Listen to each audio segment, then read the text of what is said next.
Welcome back here to the Mountain Morning Show.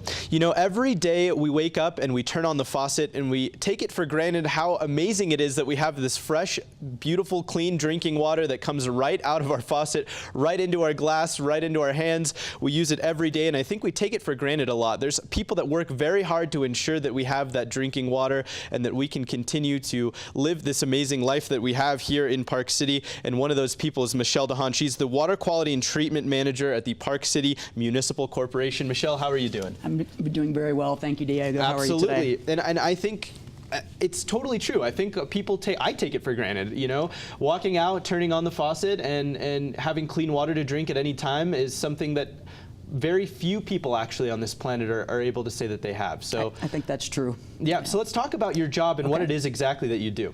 So I'm the Water Quality and Treatment Manager for Park City, as you indicated, and my job every day is to make sure your water is safe to drink, and those throughout the businesses and the residents within Park City. I work with a great team of individuals, scientists, and water treatment operators to make sure we can accomplish that, coming out of the treatment facilities and delivering it through the distribution system as well. And it's no easy feat, I will say that. You had to go through at least 4 years of school to get a chemistry degree just to understand how to even wrap your head around how to get water clean, right? I mean, it's a very hard process. There's a lot of components to water in the first place. There's a lot of stuff happening in there. There's a lot of microbiology alongside of minerals. The list goes on and on, right? True. So how exactly do you filter this water? I mean, there's different ways, obviously, but and in Park City, we actually have 7 different drinking water sources. Wow. And so we treat the water different ways. The most simple form is simple chlorination. When we have groundwater sources like deep wells, we can just chlorinate or disinfect the water. And then other sources like the Quinns Junction water treatment plant has microfiltration. So it's filtration rather than chemical. With, you know, small fibers. And we do use some chemicals to coagulate the water prior to it being filtered. And then we also have cartridge filtration at the New Creekside water treatment plant. So that's a different type of filter. It's more of a pleated filter. And so and then the third filter that we utilize is at the Spiro water treatment plant, which is treating mine tunnel water from the Spiro tunnel. And that is a pressure filter with a sand type of material that filters the water. So we have 7 water sources that we use here in Park City, and I was actually very interested to read in the newsletter that you had sent over that we're actually considered a small.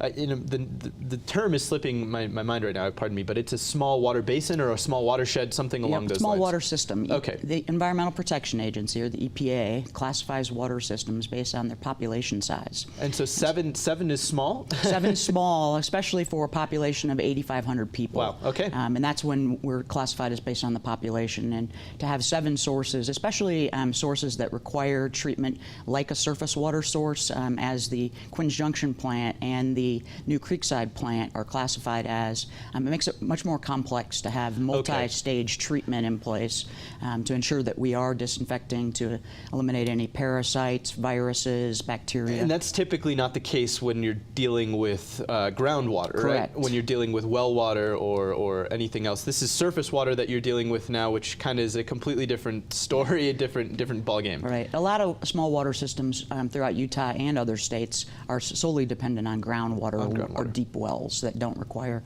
much other than chlorination or disinfection. And sometimes they don't even require disinfection. That's amazing. Let's talk about the main primary water source here for Park City residents. Where do we get the majority of our water? It's a good question, and we actually have 3 different types of supplies. A third of our water comes from the Judge and the Spiro mine tunnels. The Judge tunnel water has been taken out of the system since 2013, and we can talk more about that. But we'll be putting that back into the drinking water system in approximately 2014. I'm sorry, 2024. 2024. And then a third of our supply is made up of surface water from the Weber River off the Rockport reservoir, so just above the Rockport reservoir. And this is kind of a newer development for you guys at the water side, right? Yes. This is in just the last few years or so. Yeah, 7 years ago we brought this plant online, and so it was a lengthy planning process that the city went through in establishing water rights, et cetera, to be able to accommodate the ultimate growth of the community in securing that water supply. And we actually wheel that water through another water system, the Mountain Regional Water System, and that comes from the Weber River and is managed by Weber Basin. Weber Basin. Yeah. And as that, I think you kind of segued into a good point. We're seeing Park City develop at a very fast rate right now, and we're seeing a lot of growth here in the community, especially in the last 5 years or so. This growth is just projected to continue. So what is the water looking like, water usage looking like as we head maybe into that 2024, maybe decade from now, kind of as we look into the future? More people moving to Park City, are we going to have to source more water, or are we okay where we're at? Yeah, there's actually 3 different water suppliers within the basin here, and the Park City proper, we actually serve water down to the White Barn. Okay. And so Park City proper is not continuing to grow as heavily as the rest of the basin. Okay. And we've done a really good job working on planning our water resource portfolio within the Park City area specifically to ensure that those 7 different sources have adequate supply for future generations. For future use. Yep. Excellent. So this is kind of a lead up to what you guys have been doing at the treatment plants. Quinn's Junction opened within the last few years. You guys are just opened the Creekside plant as well. This is a smaller plant. Let's talk about this one. Okay. The Creekside plant's over at the Creekside Jump Park area. So if you know where the fire station is on Holiday Ranch Loop Road, that's where the Creekside water treatment plant is. And that treats well water that is under the influence of surface water. There's 2 different sources there. We call it our Divide and Park Meadows wells.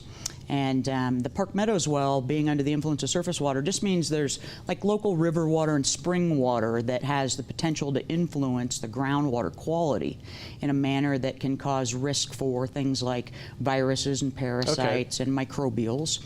So we treat it as if it was a surface water.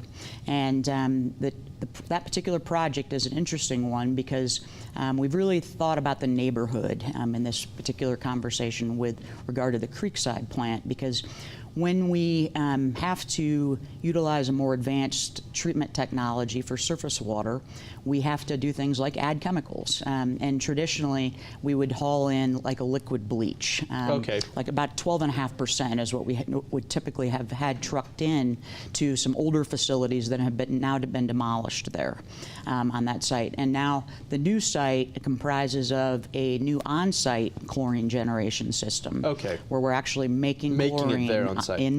Within that building, and a very low strength solution. It's actually 0.8 versus 12%. And we make that by having salt delivered to the facility. And so it's like more traditional, like softener salt or table salt. The chemistry side is coming out there. You're figuring out how to turn regular, almost table salt into chlorine, which is probably an interesting chemical process. We only have just a very short amount of time here. I did want to highlight the upcoming development that will be happening over in the Silver. Yes, we had an open house last night for the new 3 Kings water treatment plant. We'll be demolishing the Spiro water treatment plant that's been in place for the last 20+ years, and we'll be building the state-of-the-art facility starting with demolishment of the Spiro plant in the time frame of about late 2019, early 2020. Excellent. And then we'll be bringing that plant online in 2023 time frame. Wow, that sounds great. So a lot happening there. Where can people go to stay up to date with everything that's happening with Park City Municipal and the water? They can go to parkcitywater.org, and the new Consumer Confidence Report just came out. People would have received that in their mailboxes in late June, and that's the annual water quality report that talks about the contaminants that are detected in water and the fact that we do meet all drinking water regulations. And that can be a pretty technical document, so if people have any questions, can they come to the Water Department with those questions? They certainly can. Excellent. Thank you, Michelle, so much. Much Very appreciated. nice to meet you, Dave. Thank you for the work that you're doing as well. I think people take it for granted, as I said, so thank you. Absolutely. We're going to continue here on the Mountain Morning Show. Be sure and head over to the parkcitywater.org if you have any questions regarding that water quality document. We're going to continue here, so don't go anywhere. We'll be right back.